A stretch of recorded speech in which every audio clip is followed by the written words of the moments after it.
미국에서 한때 유명했던 감리교 목사 웰치 감독이란 분이 계십니다. 그분이 70세가 되어 은퇴를 하게 되었습니다. 은퇴 식장에서 한 신문 기자가 달려와서 목사님에게 질문을 합니다. 목사님은 열심히 목회를 하시다가 이제 우리 곁을 떠나시게 되었습니다. 목사님의 남은 인생을 생각하면 걱정이 안 되십니까? 조금 짓궂은 질문이었지만 목사님은 다음과 같이 대답을 하셨습니다. 최근 나의 목회를 정리하면서 깨닫게 된 중요한 진리 하나가 있습니다. 목사로서 부끄러운 일이지만 나는 지금까지 매일 염려를 끌어안고 살았지요. 날마다 염려하고 근심하며 살았는데 이제 와서 가만히 보니까 내가 평생에 염려하면서 씨름한 것 중에 실제로 일이 터진 것은 거의 없었습니다. 무슨 말입니까? 터지지도 않는 문제를 놓고 평생 염려한 것이 태반이라는 말 아니겠어요? 그러니까 한마디로 쓸데없이 염려하면서 살았다는 거예요. 그러면서 마지막 말을 덧붙이십니다. 내가 이런 과거를 돌아보면서 교훈을 받았기 때문에 앞으로 얼마나 더 살지 모르지만 앞날에 대해서 걱정 안 하기로 했습니다. 그렇게 인터뷰를 마쳤다 그래요. 여러분, 오늘 본문에는 두 가지 대조되는 단어가 본문에 나오고 있습니다. 이 두 단어는 절대로 함께 공존할 수 없어요. 그것은 바로 6절에 나오는 염려라는 단어이고요. 또 7절에 나오는 평강이라는 단어입니다. 우리 모두는 염려하는 분야가 있습니다. 그것은 경제적인 물질 문제일 수 있고요. 또 직업이나 사업하시는 분들은 또 사업장을 운영하는 어려움도 문제일 수 있어요. 인간관계, 결혼, 또 자녀 양육, 그리고 미래의 진로, 그리고 건강상의 문제도 염려거리일 수 있습니다. 저 미국의 세들백 교회의 릭 워렌 목사님은 이 염려의 실체에 대해서 그 특징을 아주 정확하게 세 가지로 찝어주셨는데, 첫째는 염려는 절대로 도움이 되지 않는 것이다. 이것이 염려의 첫 번째 특징이에요. 그것은 아무것도 달성하지 못하고 어떤 문제도 풀지 못하고 그럼에도 불구하고 우리가 염려를 끌어안고 살면서 우리 속만 태우는 것이다. 여러분, 이 자가용 운전하시는 분들 압니다마는 그만 기아가 빠진 채로 실수해서 엑셀레이터를 잘못 밟았을 때 웅 하잖아요. 그런데 소리만 크고 먼지만 날 뿐이지 차는 그대로 있어요. 엔진에 무리가 가게 됩니다. 그것처럼 우리가요, 염려한들 나아지는 것이 하나도 없고 염려가 문제를 해결해 주는 것도 없는데 몸에 무리만 가는 거죠. 속만 태우는 거예요. 염려한다고 과거를 바꿀 수 있는 것도 아닙니다.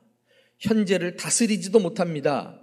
미래가 나아지는 것도 아닌 것입니다. 오로지 우리 삶을 불행하게 만들어줘요. 이게 첫 번째 특징이고, 두 번째, 염려는 대단히 비합리적인 것이다. 우리는 문제가 찾아오면 그것을 과장, 확대해가지고 이제 염려하기 시작합니다. 근데 염려란 놈은 문제를 옳게 잘 판단해서 문제 그대로를 보지 못하게 하고 더 문제를 크게 만들어요. 그러니까 염려하면 할수록 문제가 점점 더 커집니다. 그 유명한 헨리 나우엔이라는 목사님은 염려를 이렇게 정의했어요. 염려란 무엇인가? 마음을 혹시로 채우는 것이다. 혹 암이 들면 어떡하지? 혹 실패하면 어떡해? 혹 불합격되면 어떡하지? 이런 것으로 자꾸 내 마음을 채우니까 사람이 판단력과 분별력이 흐려지고 그래서 더 어리석게 만드는 것이 염려다라고 할 수 있어요. 또 염려는 건강을 해친다 그랬어요. 염려는 우리 몸에 잘 어울리는 자연스러운 것이 결코 아닙니다. 우리가 염려에 사로잡히게 되면 위에 염증이 생겨요. 위궤양, 밤에 잠이 안 와요. 불면, 하도 신경 쓰니까 머리가 아프네요. 두통, 그리고 심리적으로 깔아앉아요. 우울증. 신기하게도 하나님이 만드신 피조물 가운데 식물이나 동물은 절대 염려하지 않습니다. 오로지 사람만 염려해요. 왜 그래요? 사람에게는 마음이 있어요. 그 마음이 하는 중요한 기능 중에 하나가 생각하는 거거든요. 이 염려가 시작되는 것이 바로 마음입니다. 영어의 염려라는 단어가 anxiety라고 하는 단어거든요. 염려, 근심, 걱정. 근데 이 anxiety라는 이 단어가 어떤 의미를 가지고 있느냐면은 질식시키다, 숨을 막히게 하다, 이런 의미를 가지고 있어요. 그러니까 염려 자체가 얼마나 우리를 마음으로 또 밖으로 고통을 주는가를 알 수가 있어요. 염려에 대한 헬라어는 메린나우라고 하는 단어인데요. 이 메린나우는 갈갈이 찢는다, 분산시킨다, 나눈다, 이런 뜻을 가지고 있습니다. 그러니까 염려가 우리 마음에 딱 들어오는 순간에 우리를 갈라놓기 시작해요. 마음을. 그리고 우리 숨통을 조여서 질식시키게끔 만드는 특성이 있습니다. 그러니까 우리 몸이 병들지 않을 수 없지요. 자, 오늘 본문은 이러한 염려에 대해서 우리에게 한마디로 말씀하고 계십니다. 아무것도 염려하지 말라. 염려가 되는데 염려하지 말라니요. 이게 무슨 말씀일까요? 주님께서 이렇게 단호하게 말씀하실 때는 우리가 충분히 염려를 그칠 수 있는 이유가 있기 때문에 그래요. 그 말은 다시 말해서 내가 책임져 줄 테니까 염려를 멈추라는 거예요. 자, 이와 관련해서 베드로전서 5장 7절 말씀을 한번 다 같이 읽어보실까요? 자, 시작. 너희 염려를 다 주께 맡기라. 이는 그가 너희를 돌보심이라. 같은 맥락의 말씀 아니에요? 이는 그가 너희를 돌보신다. 책임져 주신다는 거 아니겠습니까? 그러니까 염려를 내가 끌어안고 내 마음에서부터 그냥 찢어놓지 말고 그것을 하나님의 것으로 그냥 떼서 넘기세요. 주님 책임져 주신다고 했으니까 알아서 하세요. 좀 이런 배포가 있어야 돼요. 예를 들면 대학에 다니는 자녀가요, 이제 새 학기를 맞아서 등록금을 내야 되는데 이 학비가 없으니까 걱정을 해요. 집안의 상황도 그렇고. 그걸 보고 아버지가 아들에게 얘야 걱정하지 마라, 이 말 한마디가 어떤 의미가 있어요? 너는 학비 문제로 걱정할 게 아니야. 이것은 내 문제니까 내가 책임지 마. 이런 의미가 담겨져 있는 말씀이 아니겠습니까? 그러면 그 다음부터 자녀는 아버지를 믿고 걱정하지 말아야 그게 자녀의 도리예요. 그런데 아버지한테 날마다 아버지 오늘 돈 낼 거예요? 학비는 과연 주실 거예요? 이번에 내가 학교를 다닐 수 있어요? 계속 집요하게 따져 묻는다면 아빠도 자신을 신뢰하지 못하는 자식을 보면서 참다 그냥 귀싸대기 한 대 때리지 않을까요? 정신 차려 이놈아, 아빠가 책임진다는데. 뭐 이런 거죠. 여러분, 이렇게 아버지는 자녀를 책임지는 존재입니다. 육신의 아버지는 한계가 있을지 몰라도 우리 하나님 아버지가 어떤 분이십니까? 천지를 창조하신 분이요, 온 우주의 주재자시요, 모든 것에 풍요로우신 하나님께서 내가 책임지 마, 염려하지 마, 내게 맡겨, 이 말씀을 믿음으로 받으시기를 주님의 이름으로 축원합니다. 이때 아멘 아멘 하면서 박수 한번 보내는 거예요. 할렐루야. 주님 영광 받으세요. 믿습니다. 그러니까 염려는 하나님에 대한 불신앙에서부터 시작되는 거예요.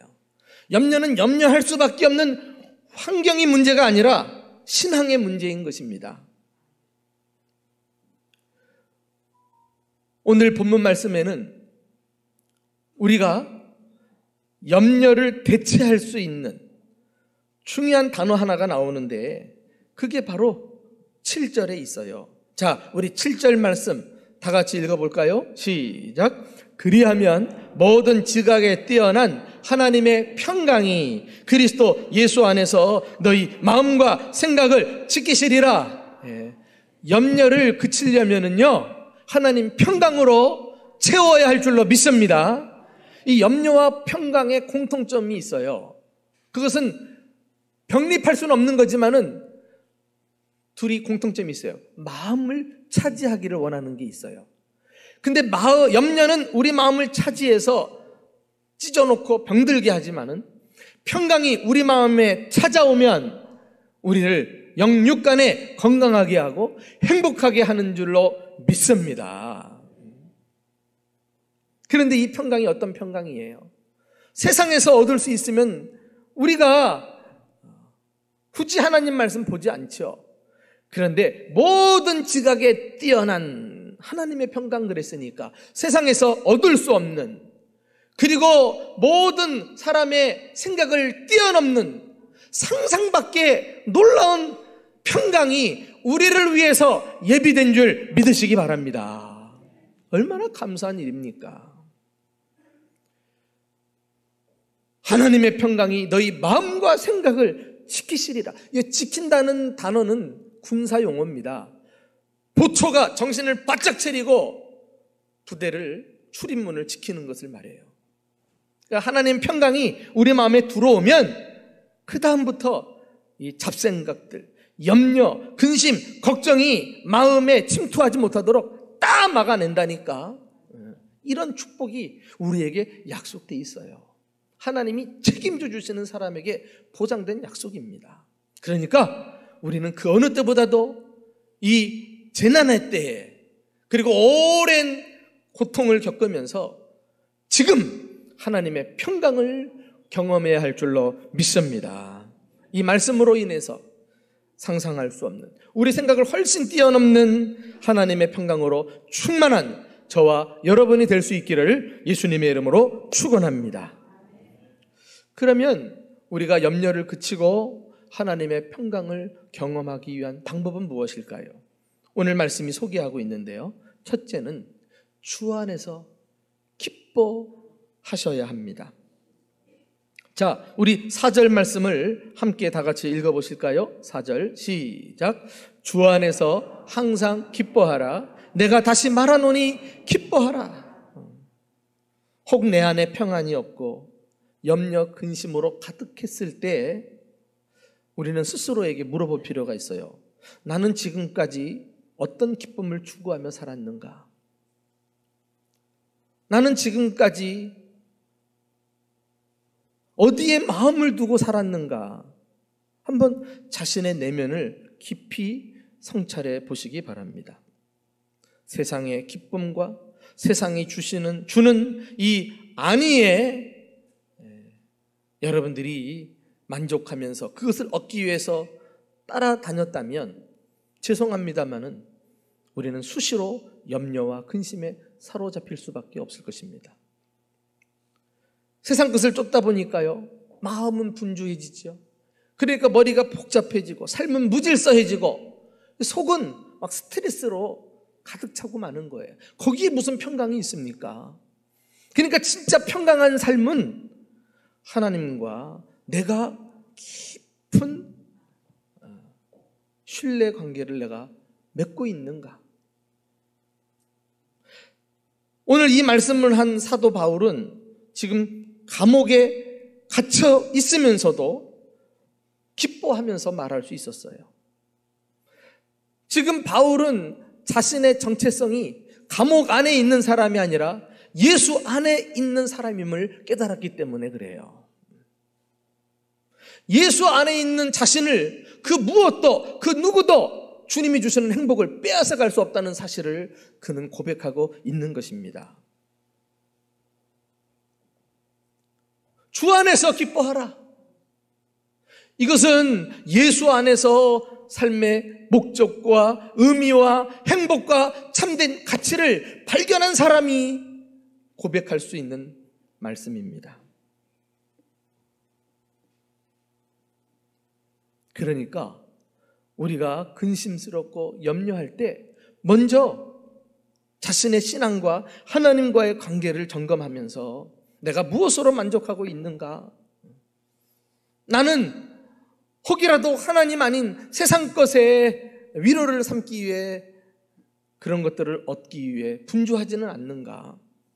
근본적인 물음을 우리가 던져야 하겠습니다. 자, 우리 한번 이사야서 26장 3절 말씀을 함께 읽어보실까요? 다 같이 시작. 주께서 심지가 견고한 자를 평강과 평강으로 지키시리니 이는 그가 주를 의뢰함이니이다. 그리했어요. 심지가 뭡니까? 마음을 말합니다. 이 마음의 뿌리를 주님께 깊이 내리고 있는 사람은 세상이 요동을 쳐도 땅이 꺼지고 하늘이 무너져도 끄떡 없습니다. 남들은 다 죽겠다고 불안에 벌벌 떨고 염려, 근심, 걱정하지만 이미 그 마음속에 주님이 평강을 보내주셔가지고 평강이 나를 딱 지키기 때문에 세상이 알지 못하는 기쁨과 은혜를 누리며 살게 되는 것입니다. 큰 회사를 경영하는 한 독실한 크리스찬 사업가가 있었어요. 그는 자기 사무실에 그림을 걸어두기 위해서 두 화가에게 그림을 부탁했습니다. 조건은 딱 한 가지예요. 내 크리스찬인데 정말 가장 평화로운 그리스도인의 마음을 보여주는 그림 한 폭을 좀 그려주시면 내가 값을 지불하고도 사겠습니다. 일정 기간 시간이 지난 다음에 두 화가를 불렀어요. 한 사람은 자신이 그린 그림을 펼쳐 보입니다. 야, 정말 누가 보더라도 호수가 바람 한 점 없이 잔잔한데요. 거기에 놀이배를 띄우면서 아주 한가롭고 여유 있게 노를 젓는 이 즐기는 이런 그림이 담겨져 있었어요. 정말 내가 봐도 정말 평화롭다 하는 느낌이 들 정도 아니겠어요? 그런데 또 한 사람은 그림을 펼치는 순간 막 폭포수에서 쏟아져 내리는 비소리가 들리는 것처럼, 물소리가 들리는 것처럼 거대한 폭포 옆 나뭇가지에 그 물살을 한 몸에 다 맞으면서 한 마리 새가 초연하게 앉아있는 그림이었어요. 흠뻑 젖은 채였지만은 주변 환경과 달리 그는 마치 정적을 느끼면서 평안한 상태를 유지하고 있었어요. 이 크리스찬 사업가가 이 두 번째 그림의 은혜를 받아가지고 이것이 정말 내가 원하는 평화의 그림입니다. 비싼 값을 주고 사서 달아 놓았습니다. 여러분, 정말 우리가 환경이 좋아서 또 주님이 문제를 거두어 주셔서 평화를 누리는 것이 아니라 이 땅에 그 환난과 풍파가 있는 세상에서 마음의 뿌리를 주님께 깊이 내리고 있기 때문에 주님이 주시는 그 평안, 그래서 세상은 난리법석을 떨어도 우리가 주님을 신뢰하면서 고요히 안정을 찾아간다는 이 태도야말로 우리 그리스도인의 진정한 모습이 아니겠습니까? 마치 시냇가에 심은 나무가 사시사철 늘 푸르고 열매를 맺는 것처럼 우리의 마음이 주님께로 닿아 있으면 주님께서는 결코 이 세상에서 우리가 염려 근심 때문에 불행해지는 일이 없도록 주의 평강으로 우리를 날마다 지켜주시고 은혜 가운데 인도해 주실 줄로 믿습니다. 이 은혜가 주 안에서 날마다 기뻐하며 사는 저와 여러분에게 넘치시기를 예수님의 이름으로 축원합니다. 두 번째는 하나님의 평강을 경험하려면요, 사람에게 관용을 베푸셔야 돼요. 우리 5절 말씀 함께 읽어보실까요? 5절입니다. 시작. 너희 관용을 모든 사람에게 알게 하라. 주께서 가까우시니라.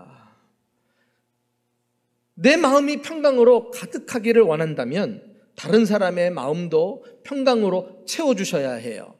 그래야 함께 우리는 평강을 경험할 수 있기 때문입니다. 그런데 안타까운 것은 믿는 사람들이 이 부분을 신경을 쓰질 않아요. 하나님을 잘 믿고 하나님을 위해 열심히 봉사하고 예배도 잘 드리는데, 그리고 이제 인간관계 속에서는 여실히 자기 성격 드러내고 할 말 다 하고 시기, 질투, 원망, 불평, 험담, 정죄, 비판 늘어놓으면서 그렇게 살아가니까 그런 마음속에 무슨 평강이 있느냐 말이에요. 여러분, 신구약 성경 그 방대한 내용을 다 줄여서 요약을 하면 결국 하나님 사랑과 이웃 사랑이 아니겠어요? 우리 주님께서도 첫째는 하나님을 사랑하는 것이고 둘째는 그리고 이웃을 사랑하는 것이다 말을 했어요. 그런데 둘째는 이라고 말할 때 둘째는 이와 같으니 내 이웃을 내 몸과 같이 사랑하라. 첫째는 하고 말씀하면서 둘째도 하나님을 사랑하는 것하고는 그 밑에 차등을 두지 아니하고 똑같은 수준에서 이웃 사랑을 이야기하고 계셔요. 다시 말해서 하나님 사랑과 이웃 사랑은 다른 게 아니라 같은 거예요. 동전의 양면이에요. 하나님을 잘 믿으면 이웃도 사랑하셔야 돼요. 이웃을 사랑하는 것도 예배예요. 그거 신앙이에요.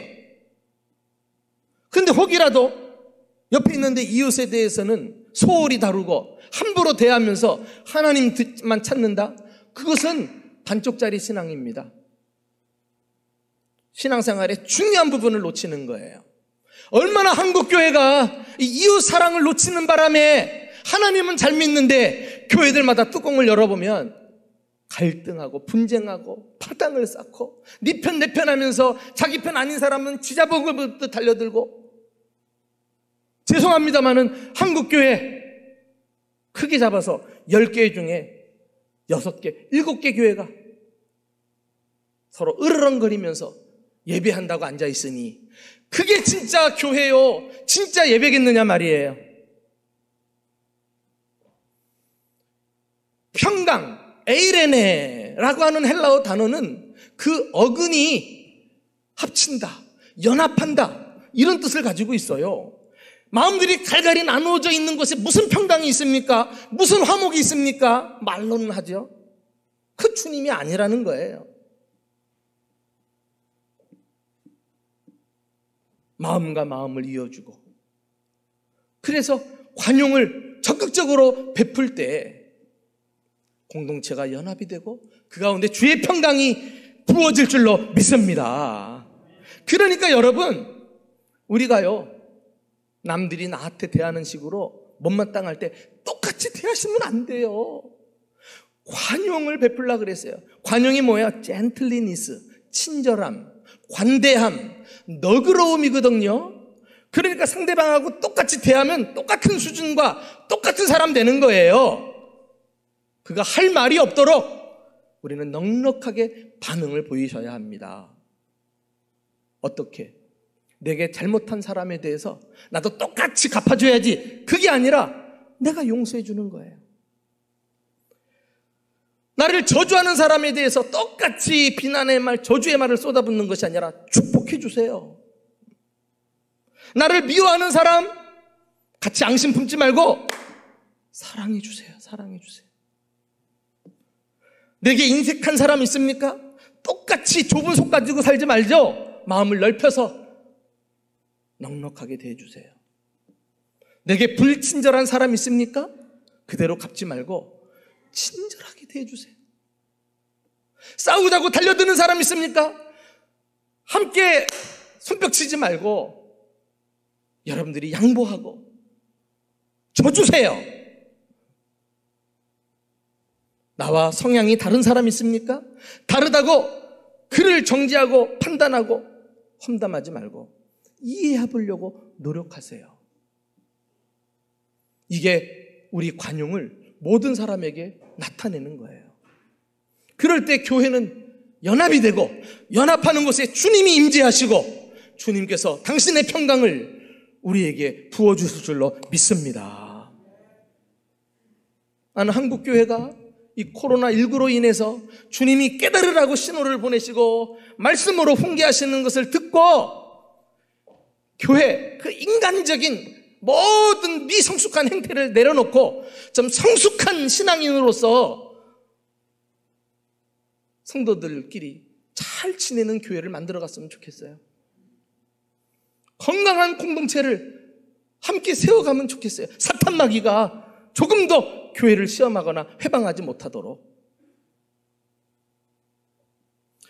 여러분, 사도 바울이 이 빌립보서를 쓸 때에 사실 그는 감옥 안에 있었지만 빌립보 교회 한 가지 어려움이 귀에까지 들려왔어요. 교회가 분쟁한다는 거예요. 그 분쟁의 중심에는 두 여성 지도자가 있었는데 이름하여 유오디게와 순두게. 유오디아라는 것은요, 순조로운 여행, 또 순두개는 행운의 기회, 이런 좋은 이름을 가지고 있거든요. 근데 이름에 걸맞지 않게 서로 그냥 볼 때마다 얼굴 붉히고 휑하니 마음 닫고 돌아서고, 그러면서 뒷전에서는 서로 자기 잘났다고 밝히려면 남을 깎아내려야죠. 늘 그런 일로 빌립보 교회 생활을 하니까. 여성 두 지도자였어요.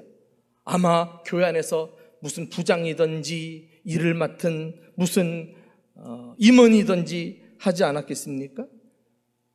그런데 서로 마음을 달리하고 분쟁하니까 교회 분위기를 험악하게 만들고, 그래서 바울은 우리가 읽은 본문 바로 위에 나오잖아요. 주 안에서 같은 마음을 품으라. 유오디게와 순두게야. 이렇게 지금 권면하고 있는 거예요. 같은 마음을 품으래요. 이게 뭐예요? 관용의 마음, 예수 그리스도의 마음, 세상을 품고 자기를 희생해서라도 사랑을 실천했던 이 마음을 좀 품으라는 거예요. 예수 믿고 예수님대로 안 살면 그거 무슨 믿음입니까? 부끄러운 일이죠.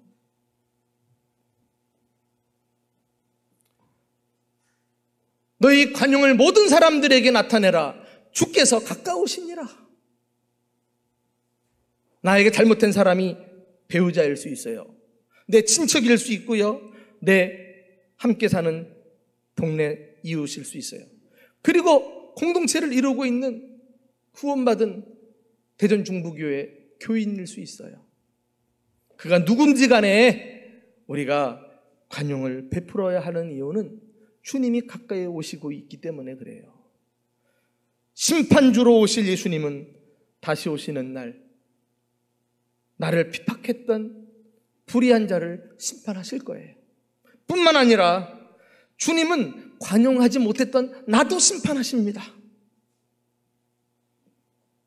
그러므로 주님의 공의에 맡기고 모든 이에게 우리는 넉넉한 마음을 가지고 사랑을 실천해야 할 것입니다.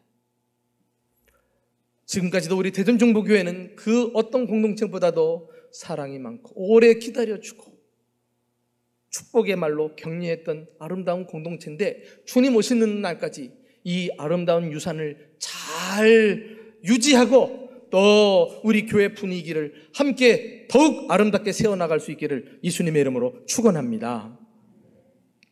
마지막으로 하나님의 평강을 경험하려면 하나님께 기도하셔야 돼요. 기도하셔야 돼요. 우리 6절 말씀 다 같이 읽어볼까요? 6절 시작. 아무것도 염려하지 말고 다만 모든 일에 기도와 간구로 너희 구할 것을 감사함으로 하나님께 아뢰라. 나는 지금까지 하나님의 평강을 경험하기 위해서 앞서 두 가지 말씀드렸죠. 주 안에서 기뻐하라. 모든 사람에게 관용을 나타내라. 주 안에서 기뻐하라는 것은 자기 자신과 올바른 관계를 맺으라는 거예요. 모든 사람에게 관용을 베풀라는 것은 이웃과 타인과 올바른 관계를 맺으라는 거죠. 그리고요, 세 번째, 하나님께 기도하라는 것은 하나님과 올바른 관계를 맺는 것을 말합니다. 그래요, 자신과 타인과 하나님과 올바른 관계를 맺을 때 그 사람이 하나님의 평강을 경험해요. 오늘 본문에 특별히 하나님과의 관계에서 어떻게 기도해야 될지를 우리에게 말씀하는데요, 우리가 주님께 염려를 그치고 기도할 때 꼭 그 기도에 포함되어야 될 중요한 요소 두 가지가 있어요. 그것은 간구라는 간구. 간구가 뭡니까? 단순한 기도가 아니라 간절함으로 내 마음과 열정을 담아서 뜨겁게 주님 앞에 기도하는 거예요. 염려가 크면 클수록 더 주님 앞에 간절함으로 매달리셔야 돼요. 염려를 이기실 정도로. 그렇지 않고 염려한다고 기도한다고 하는데 탄식하고 한숨 지으는 이런 식으로 기도로는 염려에게 먹히고 말아요. 사력을 다해서 간구하셔야 돼요. 간구. 또 하나 이 기도에 포함되어야 될 요소가 감사함으로 그랬어요. 너희 구할 것을 감사함으로 하나님께 아뢰라. 우리 기도에 감사가 반드시 포함될 때 평강을 경험할 줄로 믿습니다.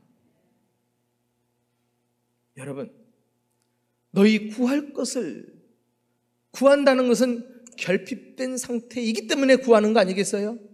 그럼에도 불구하고 감사함으로 기도하라는 것은 일전에 설교한 대로 공격적인 감사예요. 있어서 감사하는 건 다 하잖아요. 그런데 항상 있을 수 없습니다. 일이 안 될 때도 있고 없을 때도 있고, 그때 어떻게 해요? 감사. 없어서 감사, 안 돼서 감사. 감사로 선제 공격을 하고 염려가 발을 들이지 못하게 영적 전쟁을 치르는 거예요.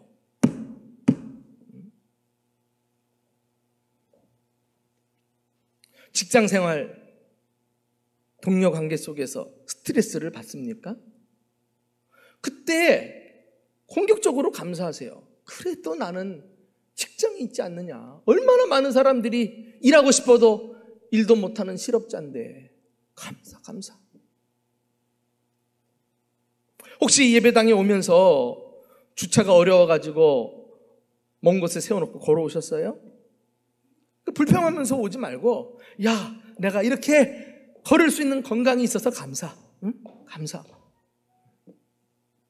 휠체어 탄 사람을 보았습니까?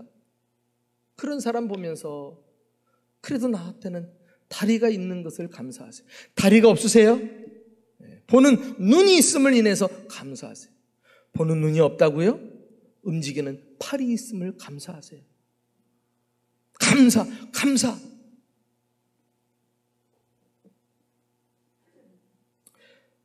이렇게 감사거리를 찾으면 우리 주변에 막 감사거리가 수두룩합니다.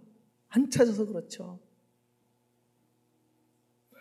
너희 구할 것을 감사함으로 하나님께 아뢰라. 감사에 초점을 맞추고 의지적으로 감사를 실천할 때 이 주님은 그리하면 모든 지각에 뛰어난 하나님의 평강이 우리를 지켜주신다고 약속했어요. 두 남자가 같은 병실에 나란히 입원해 있었습니다. 창문 쪽에 있던 환자는 날마다 창밖의 풍경을 옆에 있는 환자에게 이야기해 주었죠. 아름다운 일출과 해질녘 붉은 노을과 그리고 골목에서 뛰어나는 어린아이들의 모습과 요즘 같은 가을철의 형형색색의 단풍들. 그는 이야기해 줄 때마다 무척이나 행복해 보였고요. 그 입에서는 감사가 습관처럼 흘러나왔습니다. 침대에서 일어나지 못하는 옆에 있는 환자는 매일 그의 이야기를 들으면서 하루 중 제일 재밌는 시간을 함께 보내고 있었습니다. 며칠 뒤 창문 쪽 환자가 세상을 떠나자 남은 환자는 간호사에게 침대 쪽에 있는 창문 쪽에 있는 침대로 자신을 옮겨줄 것을 부탁을 합니다. 그리고 창문 쪽에 자리를 옮기고 창문을 바라보는 순간에 깜짝 놀랐어요. 그곳에는 맞은편 병동에 시멘트 벽밖에 없었던 거 있죠. 간호사에게 어떻게 된 거냐고 물었어요. 친구는 온갖 멋진 풍경에 대해서 나에게 이야기해 주었는데 왜 아무것도 안 보이죠? 그때 간호사가 웃으면서 말합니다. 그분이 시각장애인인 것을 모르셨어요? 알고 보니 그가 자기에게 들려준 모든 이야기는 상상으로 했던 이야기였습니다. 상황이 힘들어도 감사하기로 마음 먹고 감사할 것을 생각하고 좋은 것을 떠올리면 하나님의 평강이 그의 남은 삶을 지켜주실 줄로 믿습니다. 지금은 하나님의 평강이 정말 필요하고 이 평강을 경험해야 할 때입니다.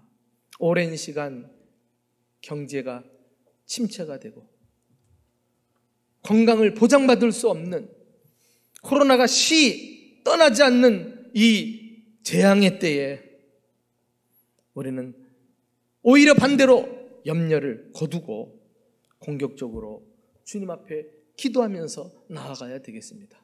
나도 힘들지만 내 옆에 있는 지체도 얼마나 힘들까? 좀 너그러운 마음으로 관대하게 사랑을 베풀어야 되겠습니다. 그리고 기도마다 감사하면서 놀라운 주의 평강을 경험하는 저와 여러분 되시기를 예수님의 이름으로 축원합니다.